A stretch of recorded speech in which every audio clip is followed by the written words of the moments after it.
வணக்கம். இரவு நேர பிரதான செய்திகளின் ஊடாக நர்மதா சிறையில் முதலில் தலைப்புச் செய்திகள். நெல்லுக்கான உத்தரவாத விலை சூத்திரத்தை பகிரங்கப்படுத்துமாறு சஜித் கோரிக்கை. பாடசாலை மாணவர்களை ஏற்றி சென்ற வாகனம் விபத்து. பின் வாங்கப் போவதில்லை என இஸ்ரேல் அறிவிப்பு. தூக்கி எறியப்பட்ட ட்ரம்பின் போர் நிறுத்தம். இனி விரிவான செய்திகள். நெல்லுக்கான உத்தரவாத விலையை தீர்மானிப்பதற்கு பயன்படுத்தப்படும் விலை சூத்திரத்தை அரசாங்கம் பகிரங்கப்படுத்த வேண்டும் என எதிர்க்கட்சித் தலைவர் சஜித் பிரேமதாச கோரிக்கை விடுத்துள்ளார். உற்பத்தி செலவை கணக்கிடுவதில் வெளிப்படைத்தன்மை இருக்க வேண்டியதன் அவசியத்தை அவர் வலியுறுத்தியுள்ளார்.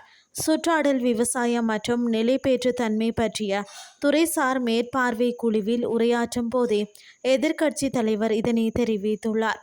விதை, நெல், உரம், விவசாய ரசாயனங்கள், இயந்திரங்கள் மற்றும் உபகரணங்கள் உள்ளிட்ட முக்கிய உள்ளீட்டு செலவுகளை இந்த விலை சூத்திரம் கணக்கில் கொள்ள வேண்டும் என அவர் சுட்டிக்காட்டியுள்ளார். அத்துடன் இலங்கையின் வருடாந்த உர தேவை அரசாங்கம் மற்றும் தனியார் துறை கொள்வனவுகள் மூலம் எவ்வாறு பூர்த்தி செய்யப்படுகிறது என்பது குறித்த விபரங்களையும் அவர் கோரியுள்ளார்.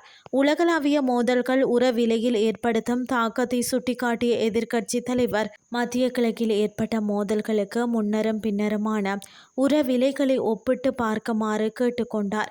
மேலும் கோர்முஸ் நீரிணை ஊடாக இலங்கைக்கு இறக்குமதி செய்யப்படும் உரங்களின் மீதான தாக்கம் குறித்து தெளிவுபடுத்துமாறும் அவர் கோரியுள்ளார்.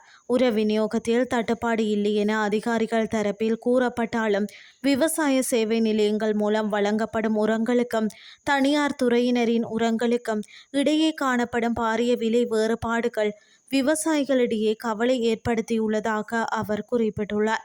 இறக்குமதி செய்யப்படும் உரங்களுக்கு பயன்படுத்தப்படும் தரக்கட்டுப்பாடுகள் மற்றும் ஒரு ஹெக்டேருக்கு ஒதுக்கப்படும் உரத்தின் அளவு ஆகியவற்றை வெளிப்படுத்துமாறு அரசாங்கத்தை அவர் வலியுறுத்தியுள்ளார்.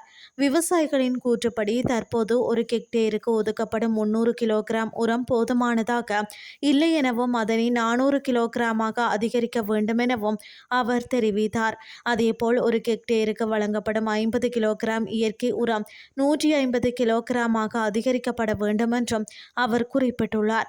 விவசாயத்துறைக்கு ஆதரவளிக்கும் விவசாயிகளுக்கு நியாயமான வருமானத்தை உறுதி செய்வதற்கும் உரத்தின் விலை, தரம் மற்றும் விநியோகம் ஆகியவற்றில் அதிக வெளிப்படைத்தன்மை அவசியமானது என எதிர்க்கட்சி தலைவர் மேலும் வலியுறுத்தியுள்ளார். கண்டி மாத்தளை வீதியில் உள்ள அம்பதென்னவில் இன்று பிற்பகல் பாடசாலை மாணவர்களை ஏற்றி சென்ற வானம் தனியார் பயணிகள் பேருந்தும் நேருக்கு நேர் மோதி விபத்துக்குள்ளாகியுள்ளது. குறித்த விபத்தில் பாடசாலை மாணவர்களை ஏற்றி சென்ற வானில் பயணித்த 8 குழந்தைகள் காயமடைந்ததாக கட்டுகஸ்தோட்ட காவல்துறையினர் தெரிவித்துள்ளனர். விபத்து நடந்த நேரத்தில் சுமார் 20 பாடசாலை குழந்தைகள் அந்த வாகனத்தில் பயணம் செய்து கொண்டிருந்ததாக காவல்துறையினர் கூறியுள்ளனர். காயமடைந்தவர்கள் கட்டுகஸ்தோட்டை வைத்தியசாலையில் அனுமதிக்கப்பட்டுள்ளதாக கட்டுகஸ்தோட்டை காவல்துறை மேலும் கூறியுள்ளனர். எனினும் விபத்தில் காயமடைந்தவர்களின் நிலைமை கவலைக்கிடமாக இல்லை என தெரிவிக்கப்படுகிறது. இனி வெளிநாட்டு செய்திகள். அமெரிக்கா ஈரான் போர் நிறுத்தத்தின் ஒரு பகுதியாக தெற்கு லெபனானில் இருந்த இஸ்ரேலிய படைகள் திரும்ப பெறப்படாது என்று இஸ்ரேலிய பாதுகாப்பு அமைச்சர் இஸ்ரேல் கட்ஸ் அறிவித்துள்ளார். இந்த நிலைப்பாடு அமெரிக்க ஜனாதிபதி டொனால்ட் ட்ரம்புக்கும் தெரிவிக்கப்பட்டுள்ளதாக அவர் கூறியுள்ளார்.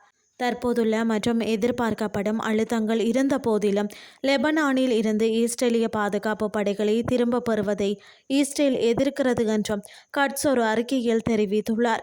இதன் மூலம் லெபனான் அமெரிக்க ஈரான் ஒப்பந்தத்தின் ஒரு பகுதி என்பதை அவர் மறைமுகமாக ஒப்புக்கொண்டுள்ளதாக சர்வதேச வட்டாரங்கள் தெரிவிக்கின்றன. இதேவேளை பிரதமர் பெஞ்சமின் நெதன்யாகு இஸ்ரேலின் இந்த நிலைப்பாட்டை ட்ரம்பிடம் நேரடியாக தெரிவித்துள்ளதாகவும் ஞாயிற்றுக்கிழமை அமெரிக்க பாதுகாப்பு செயலாளர் பீட் கெக்ஸெத்துடன் தொலைபேசியில் பேசிய போது தாமே அதை மீண்டும் வலியுறுத்தியதாகவும் கட்ஸ் கூறியுள்ளார். இஸ்ரேலின் மிக உயர்ந்த பாதுகாப்பு நலன்களிலோ அல்லது தங்களது குடிமக்களின் பாதுகாப்பிலோ தாங்கள் சமரசம் செய்து கொள்ளப் போவதில்லை என்றும் பாதுகாப்பு மண்டலங்களில் இருந்து பின்வாங்கப் போவதில்லை என்றும் கட்ஸ் திட்டவட்டமாக தெரிவித்துள்ளார். மேலும் லெபனானில் நடக்கும் நிகழ்வுகள் தொடர்பாக ஈரான் இஸ்ரேலை தாக்கினால் தங்களது முழு பலத்துடன் தாக்குவோம் என்றும் அதிகாரத்தில் உள்ள ஏற்றத்தாழ்வை தெளிவாக வெளிப்படுத்துவோம் என்றும் அவர் மேலும் எச்சரித்துள்ளார். செய்திகள் யாவும் நிறைவடைகின்றது.